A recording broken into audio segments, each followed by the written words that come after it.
तर परत एकदा जे शुगरवरती मी थोडं काही म्हणजे रिझल्ट सांगणार आहे. तर शुगरमध्ये ना माझ्या एका पेशंटला डायबायलॅट मी दिला होता. तर अगोदर त्याला इन्सुलिन आणि इन्स्टंट इन्सुलिन इंजेक्शन चालू होते एक वर्षापासून. ते पेशंट डायबेटिक पासून सफरिंग होत होतं, म्हणजे त्याला जखमच त्याला कमी होत नव्हतं. पण तो पेशंट शहरामध्ये जाऊन एन्डोक्रायनॉलॉजिस्टकडे जाऊन तो ट्रीटमेंट घ्यायचा, तर सर्जनकडे जाऊन तो ड्रेसिंग त्याचं करायचा. पण गेली 6 महिने पाय जखम भरून येत नव्हती.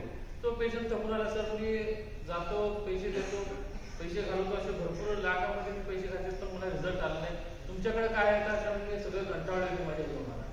तर मी त्यांना काय म्हटलं, तर आमच्याकडे एक प्रोडक्ट आहे पण ते माझ्यावर विश्वास करून तुम्ही ते घ्यायला पाहिजे, ते रिझल्ट येण्याची गॅरंटी मी देतो तुम्हाला.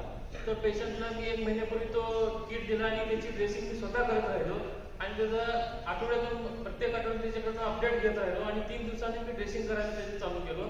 तर त्या ड्रेसिंग हळूहळू त्याची जखम भरत आली आणि ते जो इन्सुलिनचा जो त्याचा डोस होता तो स्टेप बाय स्टेप तो इन्सुलिनचा डोस मी स्वतःच कमी केला आणि सध्या तो पेशंट माझ्या ट्रीटमेंटवर, आयुर्वेदच्या ट्रीटमेंटवर, डायबायलाइफवरच सध्या पेशंट आहे आणि पूर्णपणे तंदुरुस्त आणि जखम पूर्णपणे भरून आलेली आहे ते पेशंटची.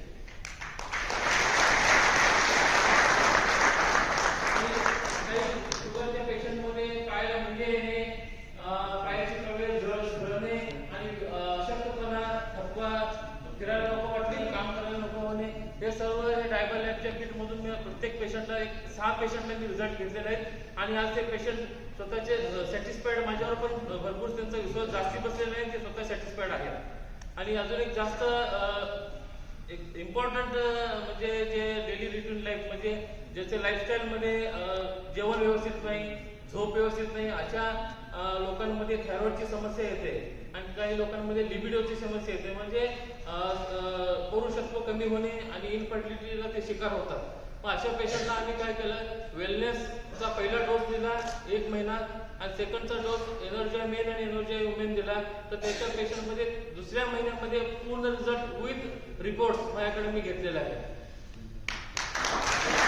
थँक्यू.